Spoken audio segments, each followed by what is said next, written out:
I had a severe eating disorder growing up. I grew up in a dysfunctional family household to where, my earliest memory is 8 years old, engaging in these eating disorder behaviors. My brain didn't even know what was going on. I couldn't logically make sense of what I was doing because I was a kid. So I can logically, as an adult, say, wow, I was, that was, because the negative core belief that, I kind of had at 8 years old was that I'm not good enough, I'm disgusting, just really terrible things that you tell yourself at that age. And I couldn't move it out of my brain as an adult because my parents were telling me that, I was telling myself that, and that really was who I thought I was at the time. So logically, as an adult, I can say, well, I can move past that, that's fine, but it's still stuck there, if that makes sense. Yeah. So EMDR really helped me reprocess that and move it through in a way that my logical adult self can be like, you know what? You are okay. You can heal from that and move forward. That wasn't the truth.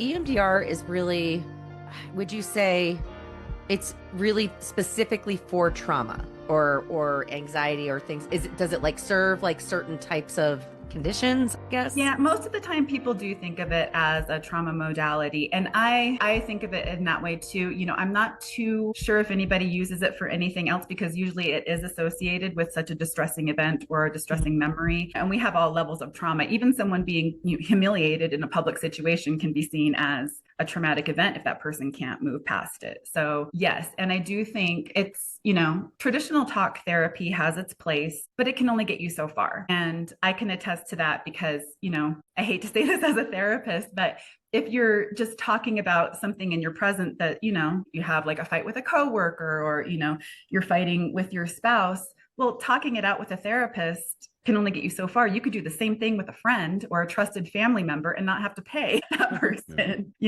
But these modalities, these trauma modalities, such as EMDR, get to the deeper parts of us that we're holding on to.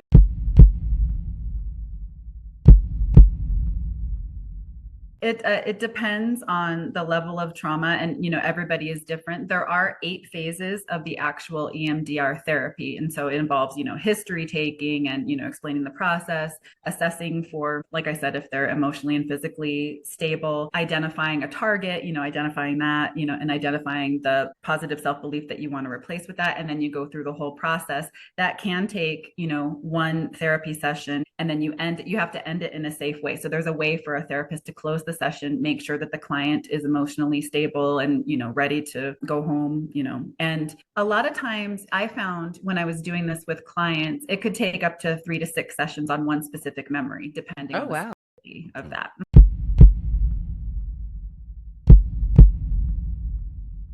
And it is because, if we didn't have attuned caregivers that, gave us that safety, gave us that self-love, gave us that everything, because as kids, you do absorb what your parents, tell you, or your caregivers, whatever. If you're like, for instance, my reality was completely denied, it took me a long time to even trust myself.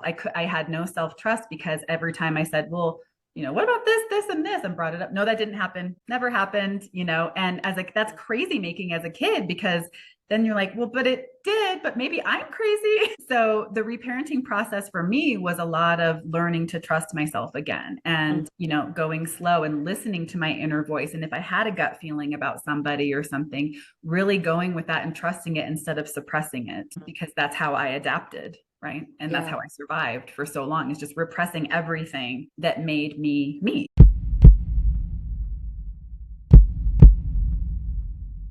The part of you that didn't have to overcompensate for things or like pretend that everything was okay. Like, it's a very vulnerable part of you.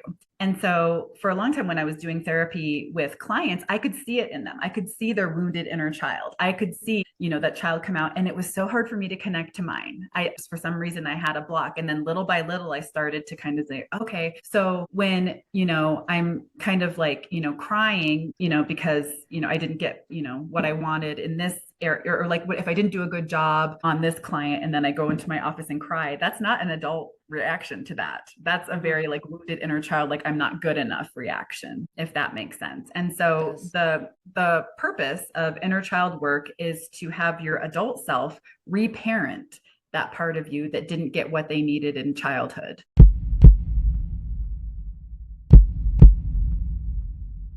if you can have the same conversation with a trusted friend or a trusted family member and get the same results, what is the point of therapy, right?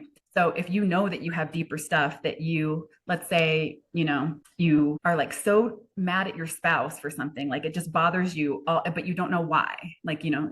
Like, this shouldn't bother me logically, but there's something that it's triggering in me and I can't figure it out. Because he's a loud chewer. That's not me. I mean, Or a loud that could be a segue to the trauma, sure. There might be some trauma there. I don't know. Right. But, or like, there's just something that you can't get past, there's like something that keeps coming up. For me, I kept having panic attacks. And I didn't understand, like, I'm like, logically, I'm safe. I'm fine. Like, why does this stuff keep coming up? And I knew there was something in me that I had to like get reprocessed and be released. And that's what led me on the path. And I think a lot of people that just feel that something is missing. And a lot of people do know what that is, and a lot of people don't want to go there. Obviously, if you have severe childhood trauma or things in your past that are very traumatic, it's a very difficult thing to do. And a lot of people don't want to do it for years and years, if ever.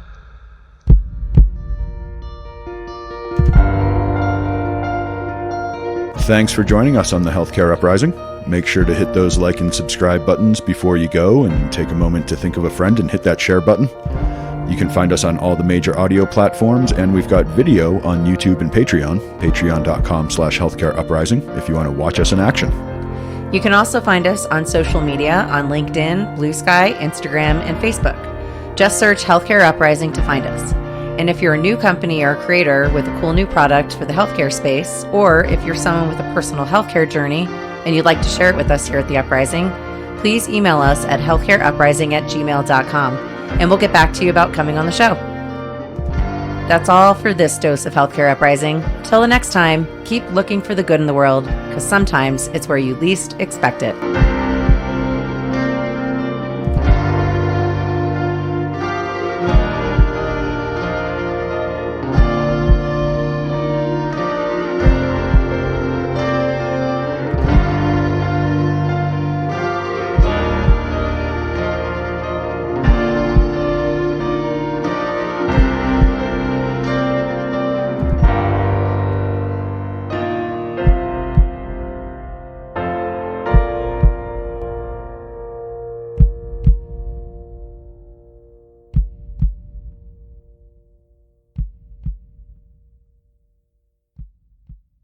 This has been a Shut Up production. Shut up!